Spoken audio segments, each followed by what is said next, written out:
그래서 결혼을 하시고 다면 1세대 1주택 비과세 혜택을 좀 더 오래 누릴 수 있게 됐는데요.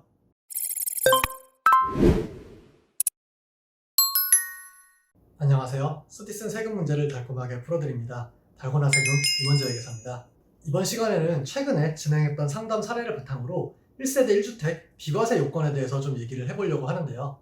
특히 예비 신혼부부라든가 지금 신혼부부들은 큰 절세 포인트가 발생하니까요. 끝까지 시청해 주시기 바랍니다. 자금조달 계획서의 작성을 위해서 상담을 진행하다 보면 추가 조사 시에 문제점이 발생하지 않을지 검토하기 위해서 과거의 재산 형성 과정을 좀 구체적으로 많이 얘기하게 되는데요. 이야기를 나누다 보면 예비 신혼부부라든가 신혼부부의 경우에는 자산의 보유 내역에 변동이 상당히 많이 발생하게 됩니다. 이렇다 보니까 자산의 이 변동과 관련해서 세무 이슈도 상당히 많이 발생하게 되는데요. 이번 사례는 결혼한 지 3년쯤 된 신혼부부의 이야기입니다. 먼저 사실관계를 정리해보면 결혼 전에는 남편만 1주택을 소유하고 있었습니다.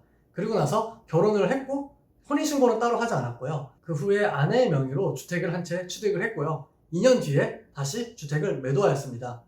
이때 아내는 1세대 1주택 요건을 충족했기에 1세대 1주택 비과세로 처리를 했고요. 그 다음에는 남편이 결혼할 때부터 보유하고 있던 주택을 처분을 했고 다시 새로운 주택을 취득을 했습니다. 이때 새로운 주택을 취득하면서 자금조달계획서의 작성을 의뢰해 주셔서 상담을 진행했었는데요. 과거 부동산들의 매매 요건을 검토하다 보니까 결혼식까지 치르고 동거를 하면서 생계를 같이 하고 있는 부부가 단순히 혼인신고만 안 했다고 해서 각각을 1세대로 봐서 비과세 요건을 적용할 수 있는지에 대해서 좀 의문이 생겼습니다. 조세를 과세함에 있어서 대원칙은 실질 과세입니다.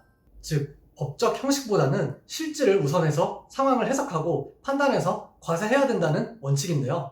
이 경우 사실혼 관계가 명확하기 때문에 부부를 한 세대로 해석해야 할 것 같았습니다.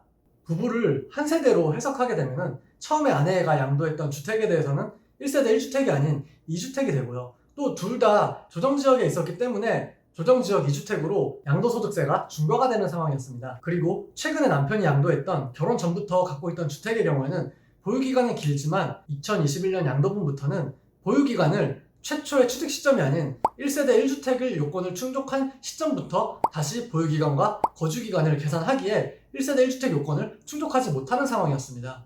관련 내용을 확인하기 위해서 실무서적과 과거 세법 해석 사례들을 많이 찾아봤는데요. 이에 대해서 판단한 기관이나 사례에 따라서 해석이 굉장히 분분했습니다. 국세청의 질의의 신이나 과거 판단 사례를 검토했을 때 한 세대로 보아가지고 사실혼 관계를 인정하는 케이스가 있었고요. 또 그렇지 않은 케이스도 있었습니다. 따라서 그냥 넘어갈 수도 있었지만 과거에 비과세 처리했던 양도소득세를 다시 추징당할 수도 있는 그런 리스크가 있는 상황이었습니다. 하지만 추가 검토 결과 최근에 세법 해석 정비 사례를 찾게 됐는데요.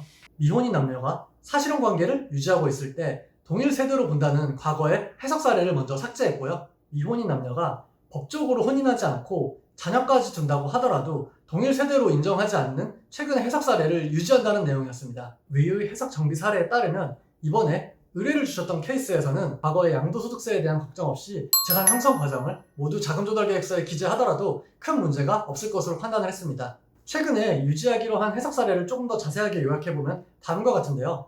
1세대를 판단함에 있어서 배우자의 범위를 명확하게 제한했는데요. 첫 번째 요건은 혼인관계에 있는 배우자, 그리고 두 번째 요건은 이혼했지만 사실상 혼인관계를 유지하고 있는 사람으로 제한을 하였습니다. 따라서 사실혼 관계로 부부 생활을 영위하고 있지만 혼인신고를 하지 않은 관계는 동일 세대로 보지 않게 됐습니다.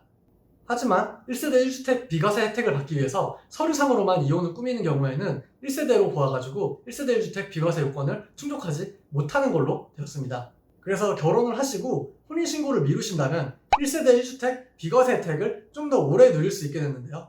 하지만 실질 과세 원칙과 충돌하는 부분이 있어서 관련 해석은 언제 바뀔지 모르니까요. 여러분이 거래하실 때는 꼭 관련 규정을 찾아보시거나 전문가에게 문의하시기를 권고드립니다.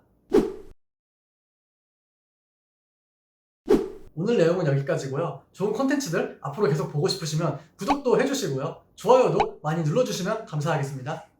이상 여러분의 꿀잠과 숙면을 책임지는 달고나 세금 임원재 회계사였습니다. 끝까지 시청해주셔서 감사합니다.